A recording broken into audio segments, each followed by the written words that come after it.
Vamos então ao que realmente nos interessa, tá? Vamos falar um pouquinho de DPOC, doença pulmonar obstrutiva crônica, tá? E como tudo que é crônico, é uma doença que não tem cura, é uma doença que se prolonga, é uma doença que ela só se intensifica com o tempo. Então, olha lá, o que é a DPOC, né? A DPOC, na verdade, ela é um diagnóstico que ele fecha depois que a pessoa já tem um quadro confirmado de enfisema pulmonar e de bronquite crônica, tá? A combinação dessas duas doenças acaba fechando o diagnóstico de DPOC, tá? Coloquei aqui dentro também a bronquiolite obstrutiva, tá? Mas a bronquiolite, ela é muito característica das crianças, principalmente menores de 2 anos, causada por um vírus, tá? Mas ela acaba causando algumas fragilidades pulmonares que ao longo da vida leva a uma predisposição ao DPOC. Então, daqui a pouco é uma criança que teve, uma pessoa que enquanto criança teve bronquiolite, durante a vida ela desenvolve, né, uma bronquite ou um enfisema e ela vai acabar fechando um quadro de DPOC, tá? Nós precisamos falar um pouquinho sobre o que é a bronquite crônica ou enfisema. A bronquite crônica, tá? Ela é um processo inflamatório que produz alterações crônicas nos brônquios, tá? Por isso a importância da gente retomar a anatomia antes. A obstrução das vias aéreas decorre do acúmulo excessivo de secreção na árvore brônquica, provocando tosse produtiva. Essa tosse excessiva leva a sinais de cianose. Vamos tentar pensar, né, nessa fisiologia do que está acontecendo, tá? A bronquite crônica, ela acaba fazendo processos inflamatórios nos brônquios. Todo processo inflamatório, lembram dos sinais de inflamação? Todos os processos inflamatórios, eles levam a edema, rubor,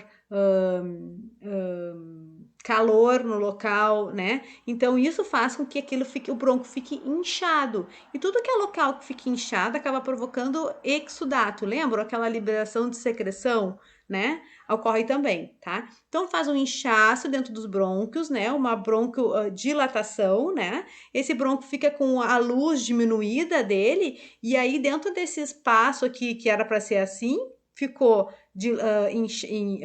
mais inchado, provocou essa secreção e ele começa a ficar diminuído a luz do brônquio, tá? Então ele tem secreção aqui dentro e ainda um espaço menor de passagem de ar, tá?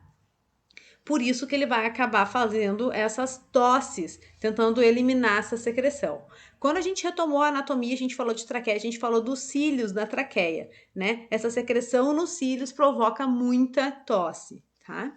O enfisema, o que que é? É uma perda da elasticidade dos pulmões, destruição dos espaços alveolares, causando acúmulo de ar, tá? Ele vai destruindo os alvéolos, né? E aí eles vão rompendo as paredes, eles vão ficando uma massa única. Eu vou mostrar imagens ali para vocês, ficar mais fácil de entender. O ar fica aprisionado nos alvéolos e essa pessoa vai ficando com tórax em formato de barril. Olha aqui, ó, para vocês entenderem, tá? Então, aqui para falar de enfisema. Então, pulmões saudáveis, né? Os alvéolos saudáveis como eles são, né? Partículas nocivas, então, que vão se prendendo nos alvéolos, falando de enfisema. Por isso que a gente fala muito do cigarro, tá? Mas poluição, outras poeiras e principalmente quem trabalha nessas minas de carvão, né? Muito suscetível também a ter enfisema, tá? Então, essas toxinas se acumulam dentro do alvéolo. Depois vai acabar fazendo uma resposta inflamatória, porque tudo que é estranho ao nosso corpo, o nosso corpo reage com uma inflamação, né? É um mecanismo de defesa, tá? Do nosso organismo, os processos de fagocitose, né? Tentando fazer essa reação inflamatória ali para se defender. Os produtos químicos inflamatórios dissolvem o septo alveolar. Olha lá, por causa dessa inflamação, os septos são essas conexões, as paredes dos alvéolos, e ele vai abrindo e morrendo. Olha lá, se formam grandes cavidades de ar forradas com depósitos de carbono. O que ocorre no enfisema pulmonar? É tipo o exemplo do balão que a gente usou na crise hipertensiva, né? A gente infla o balão, solta. Não chega uma hora que ele fica murchinho e fica um resíduo de ar dentro do pulmão, do balão. É assim que fica dentro do alvéolo, tá? Ele fica com esse resíduo de ar que ele não consegue eliminar, que é o gás carbônico. tá? Que ele não consegue tirar dali, fazer as trocas gasosas, então ele fica com aquele resíduo sempre ali, por isso que ele nunca chega na saturação de 100%. Aqui a bronquite, ó, para vocês conseguirem ver, né, o que eu estava tentando falar, né, um bronco saudável com uma luz ali bastante permeável, tá? Aqui a inflamação da parede, olha o edema, rubor acontecendo e o exudato eliminado, que é essa secreção, né? Então a luz do vaso fica diminuída com muita secreção, isso vai acabar provocando as tosses, tá? Aqui o raio-x de um pulmão saudável e de um pulmão com DPOC, para vocês olharem, então, essa questão da imagem, como é que fica, né? Então, aqui um pulmão saudável, onde tem ar no raio-x fica preto, certo? Quanto mais denso a estrutura, mais branco ele fica, né? Mais opaco, então os ossos ficam muito branco, né?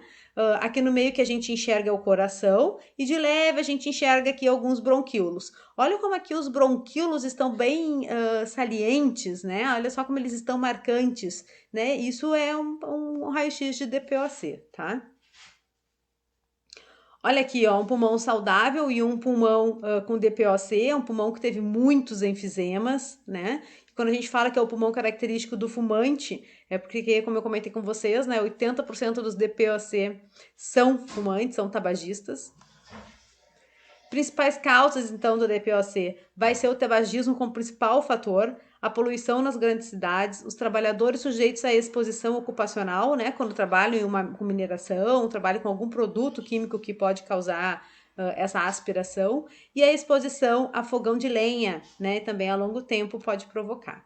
Sinais e sintomas, a tosse crônica intermitente, a expectoração crônica, né? O paciente DPOC é aquele paciente que está sempre com tosse, aquela tosse bem encatarrada, a dispneia progressiva, presença de sibilos, aquele sibilo que faz né? Cansaço e sensação de sufocamento ao realizar exercícios ou atividades cotidianas simples.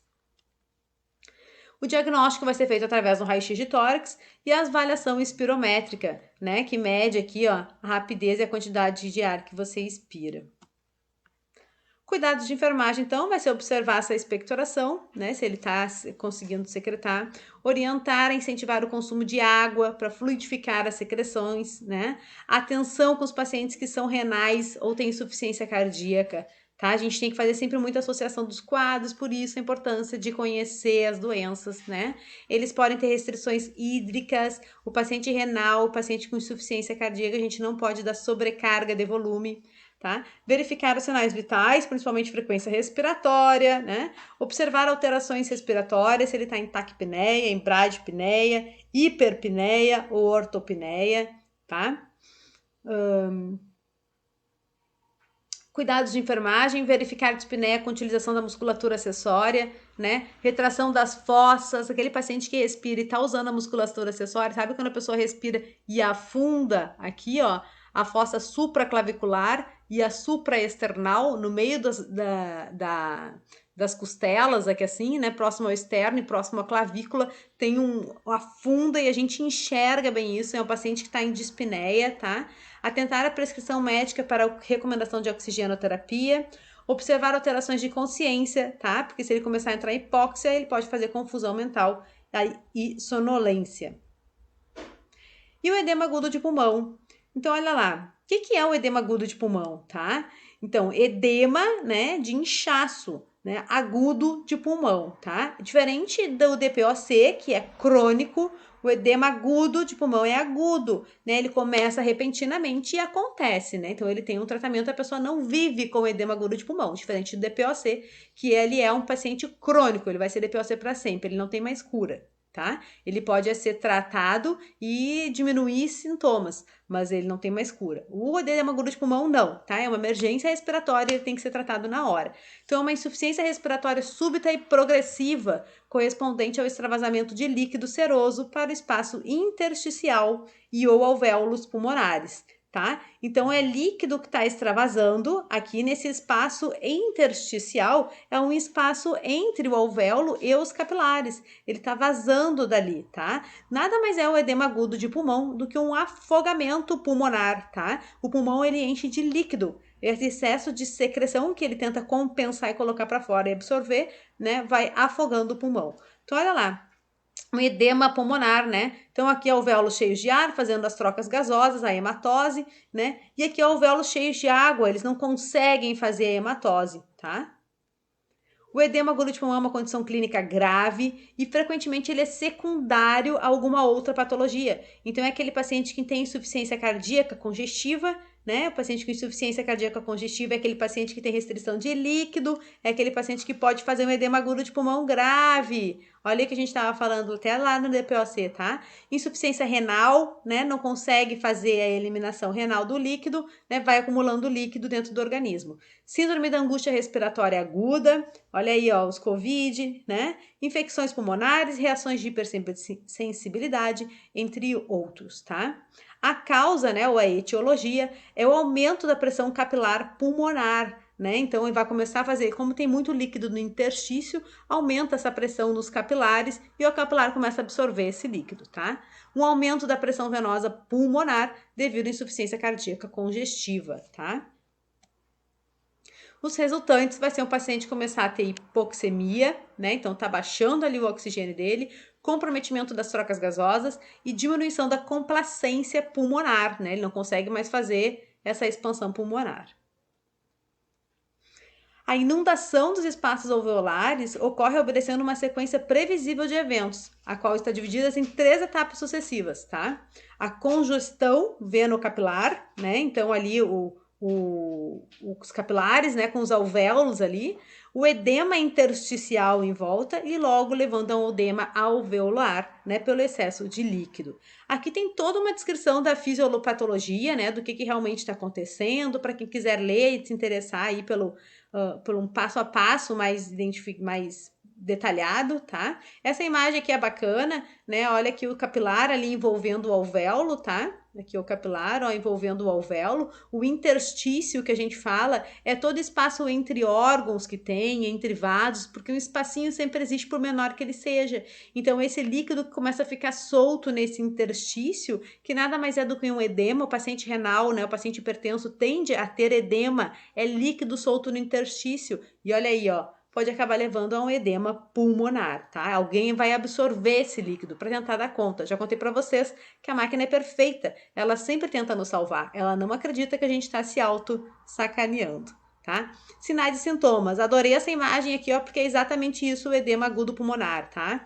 Dispneia, então, progressiva, aquela dificuldade respiratória que vai piorando e piorando, tá? Esse paciente não se cura sozinho, ele precisa de atendimento de emergência.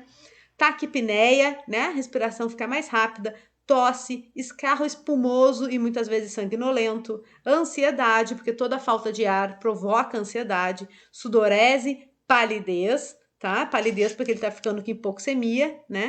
Taquicardia,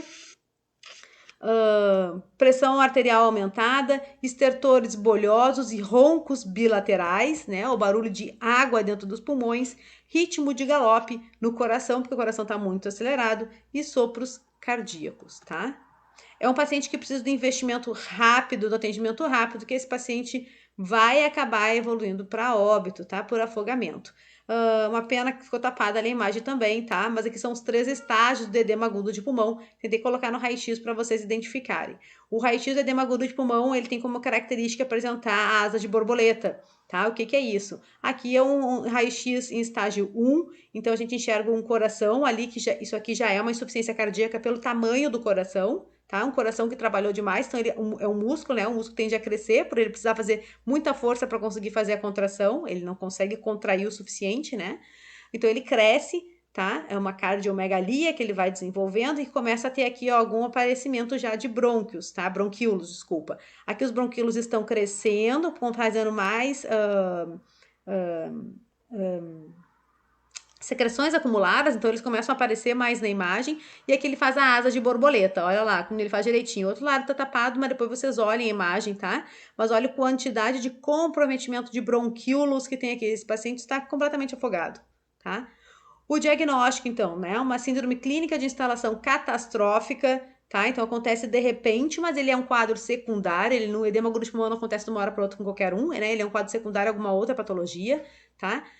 Vai dar muita insuficiência ventilatória pela inundação dos alvéolos, tá? Ausculta de crepitantes, Dor pré-cordial, que vai sugerir infarto, né? Mas, na verdade, quando a gente chega na instituição e consegue monitorar, a gente vê que não era um infarto, tá? E aqui o tratamento, então, no serviço de urgência. Tentei falar rapidinho, porque nós já estamos com bastantes vídeos.